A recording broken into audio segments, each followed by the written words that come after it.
Assalamu alaikum warahmatullahi wabarakatuhu. Barkanmu da sake saduwa a cikin wannan kafa tamu mai albarka REVIT Hausa TV. A wannan kafa muna kawo muku tutorials ne na yadda za ku koyi REVIT da Hausa. A yau kuma za mu tattauna ne akan abin da ake nufi da BIM, ma'ana Building Information Modeling. To abin da ake nufi da Building Information Modeling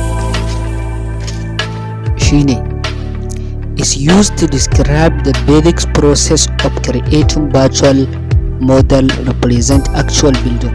BIM na nufin duk wani abu da za ka yi amfani da shi ka kirkiri misali project ɗinka, plan da komai